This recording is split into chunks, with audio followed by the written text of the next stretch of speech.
ఏంటి సిద్ధు గారు, love set అయింది, మరి పెళ్ళెప్పుడు? ఇంకొంచెం టైం ఉంది. మరి నీదెప్పుడు? నా బాయ్ ఫ్రెండ్ గ్రీన్ సిగ్నల్ ఇచ్చాక. మరి నీది? నేను ఇస్తాక సిగ్నల్ వాడేందుకు? నీకు నేను కాదు, ఒక అమ్మాయి ఉంది, తనైతే కరెక్ట్. అమ్మాయా? ఎవరు? మా ఇంటి పని మనిషి. పని మనిషా? నీకు అదే ఎక్కువ. దీనికి అన్ని ఎక్కువేరా. హారికేదరా ఇంకా రాలేదు? హారిక రే, అది కూడా మాటలోనే వచ్చేస్తుందిరా.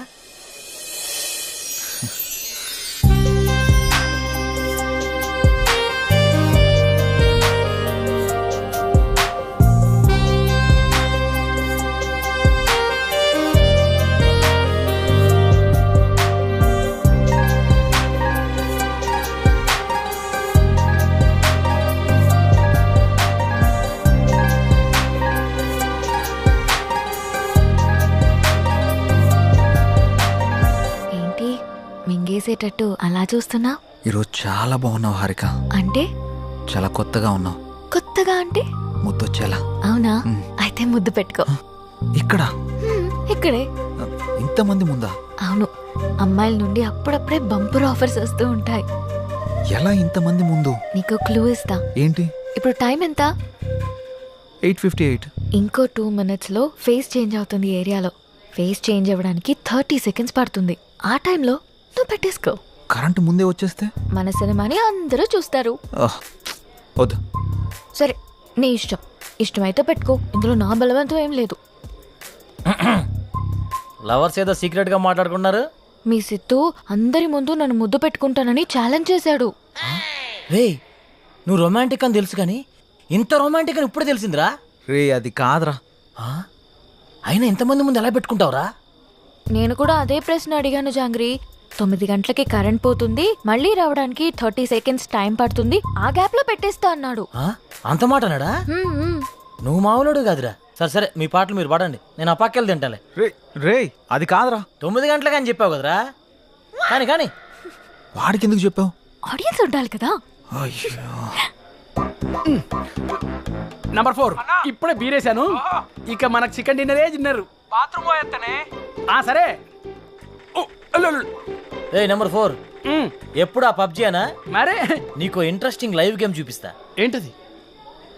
జుమాన్జీ, అక్కడ హారికన్ సిద్ధు ముద్దు పెట్టుకుపోతున్నాడు. అవునా? నీ గడ్డం మీద ఒట్టు. గట్టిగా స్కోపేశాడు కదా. ఏంటేసేది? వాళ్ళిద్దరు గాని ముద్దు పెట్టుకుంటే నేను 7 o'clock బ్లేడ్ తో నా పీక కోసుకుంటా. నువ్వు బ్లేడ్ రెడీ చేసి అక్కడ పెట్టరా సమరంగా.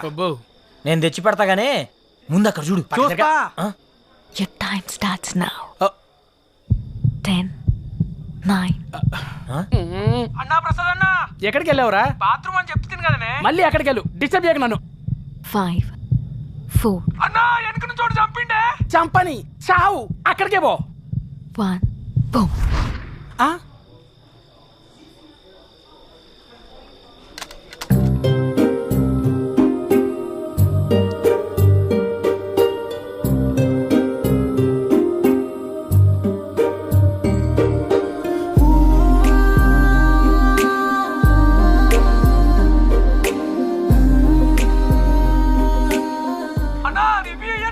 ఇవ్వా వస్తుండే, మళ్ళీ చంపుతాడే. చచ్చిపో, పీడబోతుంది.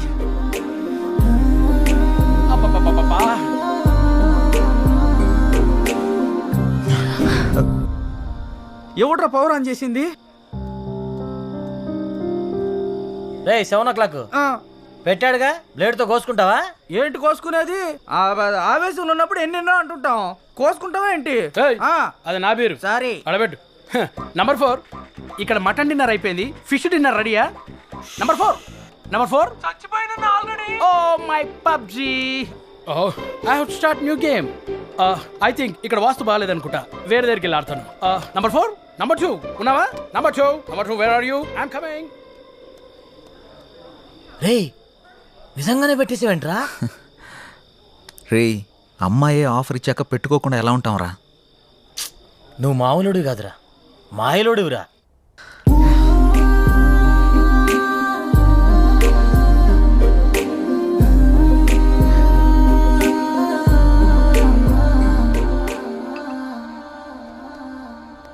సురేంద్ర సార్ మన ఫస్ట్ లుక్ పోస్టర్ లాంచ్కి ఏర్పాట్లన్నీ పూర్తయినట్లేనా? అవుతున్నాయి సార్. శ్రేయాస్ మీడియా వాళ్ళు బాగా చేస్తున్నారు. వాళ్ళుండగా మనకి ఏ టెన్షన్ లేదు సార్.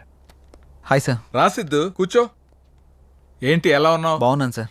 సార్ ఇందులో మూవీ ప్రమోషన్కి సంబంధించిన కొటేషన్ ఉంది, మీరు ఫ్రీగా ఉన్నప్పుడు ఒకసారి చదవండి సార్.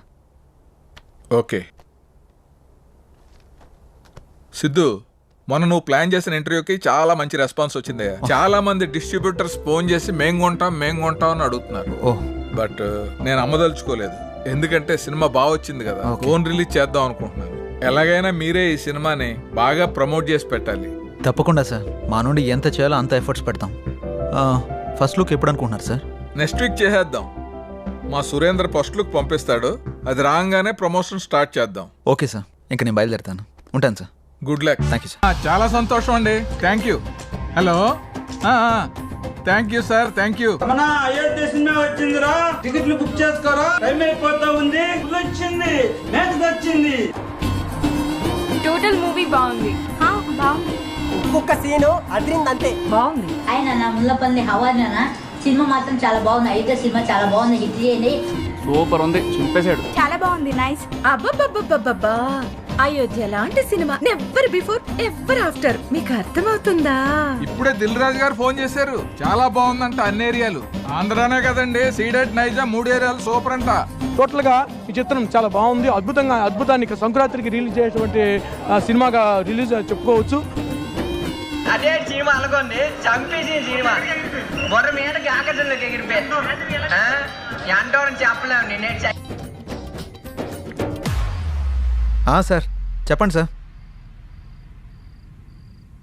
సార్ మీరు చెప్తుంది నిజమేనా? నేను ఇప్పుడే వస్తున్నాను సార్. చాలా గొప్ప విషయం. నా మీద చాలా మంచి అభిప్రాయం ఉందండి. ఇలా జరుగుతుంది ఎక్స్పెక్ట్ చేయలేదు. సడన్ గా ఇలాగా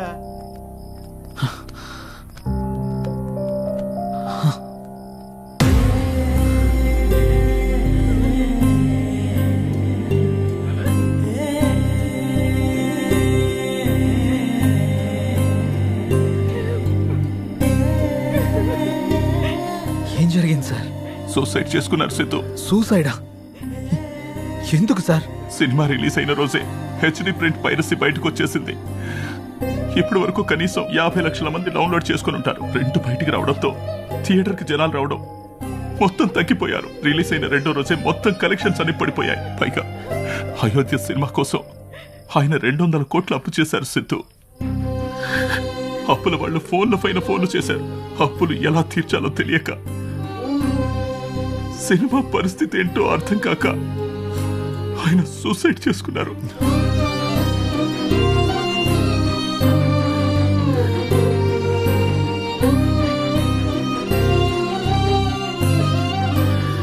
ప్రొడ్యూసర్ సత్యానంద్ గారి హఠాత్ మరణానికి సినీ ప్రముఖులు తీవ్ర దిగ్భ్రాంతికి లోనవుతున్నారు.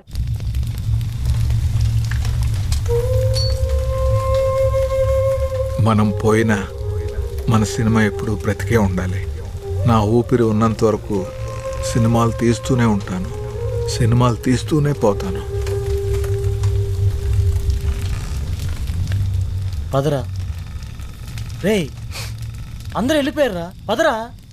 అంత మంచి మనిషి ఇంత సడన్ గా చనిపోవడం ఏంట్రా? సినిమా మంచి హిట్ అయింది, అంతా బానే ఉంది అనుకునే టైంలో అసలు ఈ పైరసీ ఏంట్రా? అసలు ఆ సినిమా బయటికి రాకపోయింటే ఆయనకి డబ్బులు వచ్చేవి, ఆయన బతికేవాడు కదరా. అంతేరా, మార్నింగ్ రిలీజ్ అయిన సినిమాని మధ్యాహ్నం లోపల పైరసీ చేస్తున్నారా? ఈ ఒక్క సినిమానే కాదురా, ఇంతకు ముందు అత్తారింటికి దారి, గీతా గోవిందం, టాక్సీ వాలా, ఇలా ఒకటేంటి రిలీజ్ అయిన ప్రతి సినిమాని పైరసీ చేస్తున్నారు. చెప్తాను. చూసేవాళ్ళు చేసేవాళ్ళు అందరూ బానే ఉన్నారు, కానీ తీసేవాళ్ళు ఇలా అయిపోతున్నారు. ఇన్ని రోజులు నాకు ఏదో చేయాలన్న వెళుతుండేది, కానీ ఇప్పుడు నాకేం చేయాలో క్లారిటీ వచ్చింది. దీని వెనకాలన్న ఏ ఒక్క నా కొడుకుని వదిలిపెట్టేదే లేదు.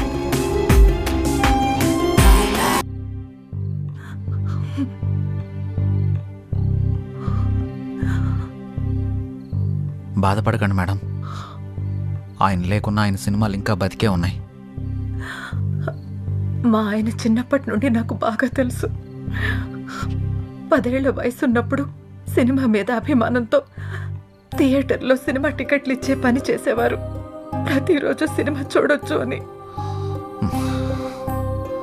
ఆయన తీసిన మొదటి సినిమా ఫ్లాప్ అయ్యాక మనకి సినిమాలు కలిసి రావు అని నేనెంత చెప్పినా వినకుండా ఉన్నదంతా అమ్మేసి రెండో సినిమా తీసి సక్సెస్ అయ్యారు.